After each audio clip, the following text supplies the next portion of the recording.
The next concept which I want to explain out over here is a constructor. So what exactly this constructor is? Why are we using this constructor concept? Right. So, guys, the ultimate thing is almost we are touch basing all the concepts present in the core Java. So we should know anything, everything about all the concepts available. Okay. So one among those concepts is a constructor. Constructor is a code block. It means it's just a code itself, which is called and executed at the time of object creation itself. Okay, so on in another words, we can say that constructor is a block of code that initializes the newly created objects. Okay, and almost this constructor looks like a method, but it's not a method. Okay, there are a few things that you need to consider. Okay, this constructor is a code block. It almost looks like a method. See here, guys, I'm not saying that it's a method basically. The look and feel for this the constructor is almost like a method itself. But there are some differences between this constructor and a method. So there are certain differences between this constructor and as well as a method. Okay, so basically, almost these are one and the same. You know, people will treat constructor as a different kind of a method. People will treat it basically. Those two are not one and the same, but people will treat it as a different kind of a method. But the constructor is having some rules. They are the class name and the constructor name should be one and the same. Whereas we don't have any rules for a method. Like the method name and a constructor name should be one and the same. We don't have any such methods for that. The second thing is, okay, the second thing what we need to do is this constructor doesn't have any return statements, whereas the method will have a return statement depending on the need. Right.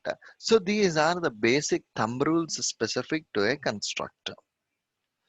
Okay. So this is a simple point, guys. So immediately a quick question will rise in our mind. Who will create this constructor? Why and where we will be creating this constructor? Okay. We will see that particular point with a small example first of all. Okay. We will see a small that particular point with a small example.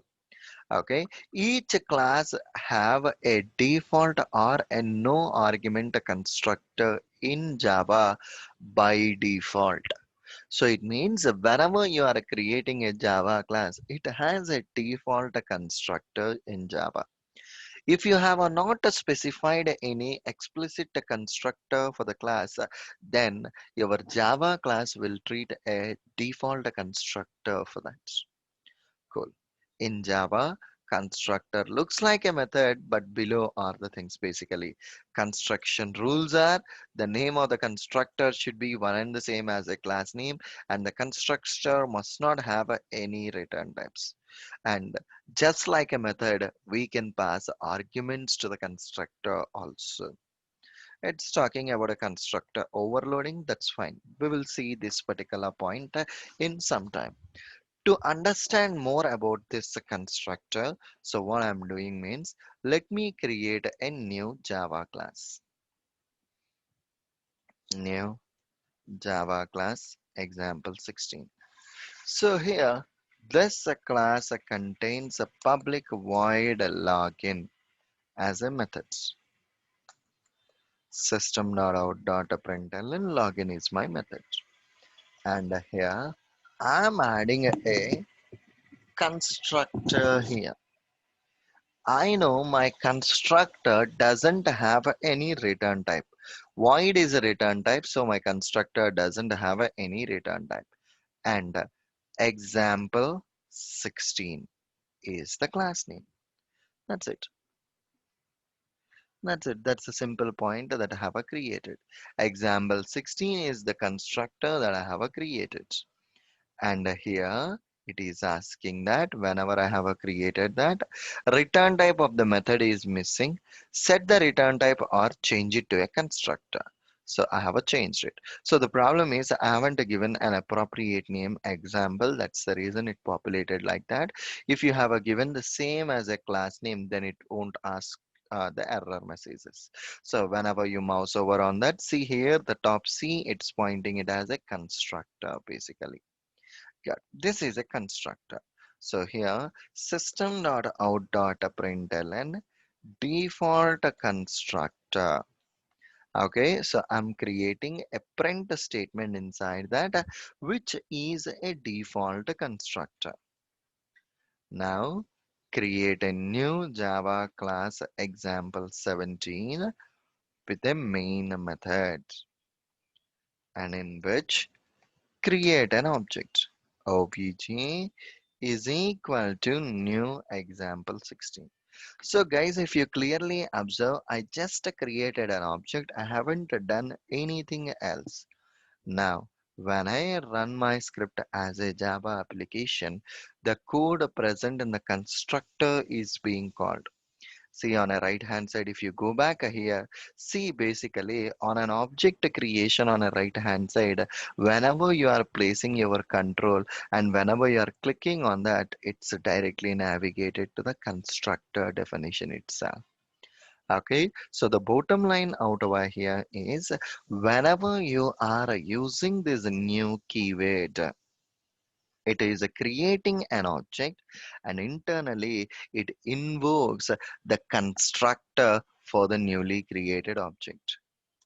The new keyword in the object creation will create an object and it will invoke the code present in the constructor.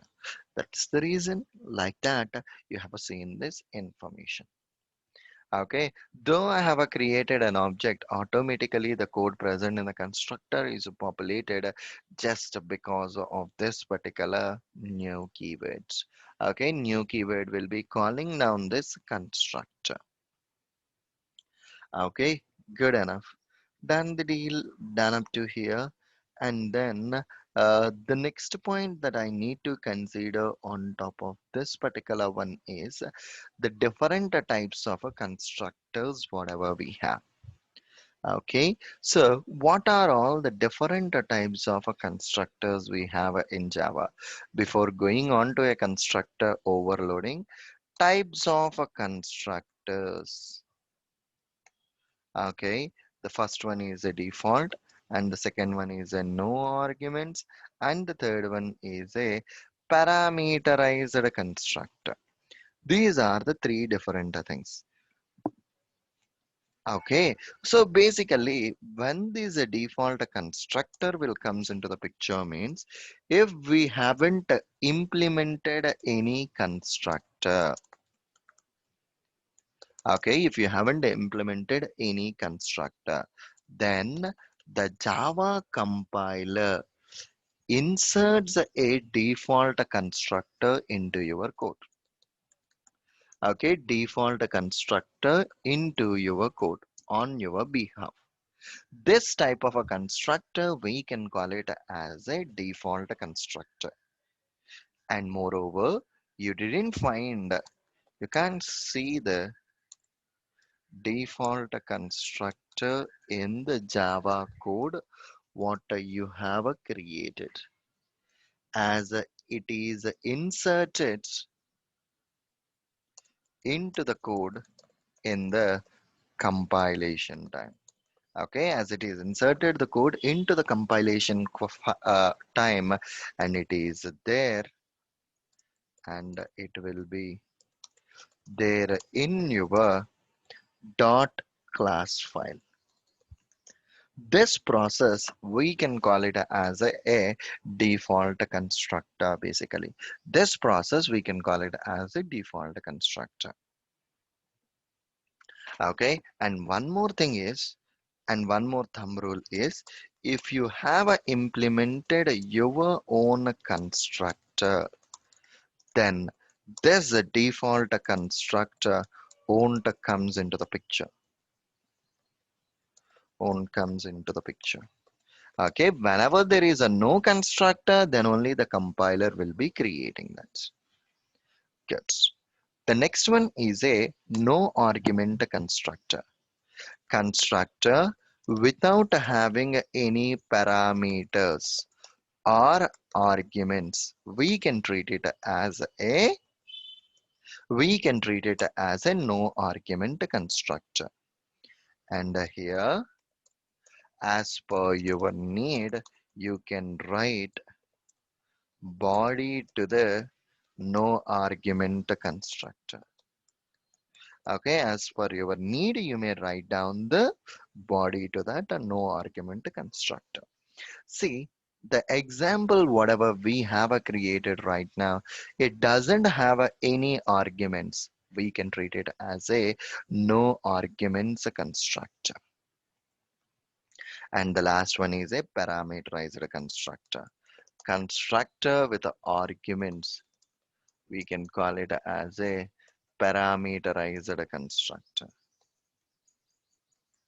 Okay, if you are passing a parameters, then we can call that particular constructor as a parameterized constructor. So let me create a class which has a parameterized constructor. So here, class example 18. Example 18 is my class name. 18 and ID, or I can say std student ID, string std name, student name, are the two arguments which we are passing here. System.out.println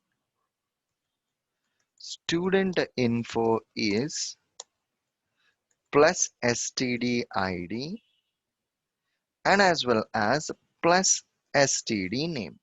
So I'm just trying to print down that information. Okay, D should be in a lower case. That's it. I have defined this information. Right, guys? So here I have specified this a parameterized constructor. So whenever we are creating an object to the class which has a parameters, then at the time of creating an object, sorry, this is example 18, right? Example 18. So whenever you are creating an object to the class with a parameterized constructor which has a parameters, then it's mandatory for us to pass those parameters when we are creating an object. Okay, whenever we are creating an object, it's mandatory for us to pass those arguments. This example 18 is having a constructor which is having a student ID, integer, and as well as a string. So here I'm passing my integer as a 12374 is the user ID, and the student name is Surendra Jagannatham. That's it.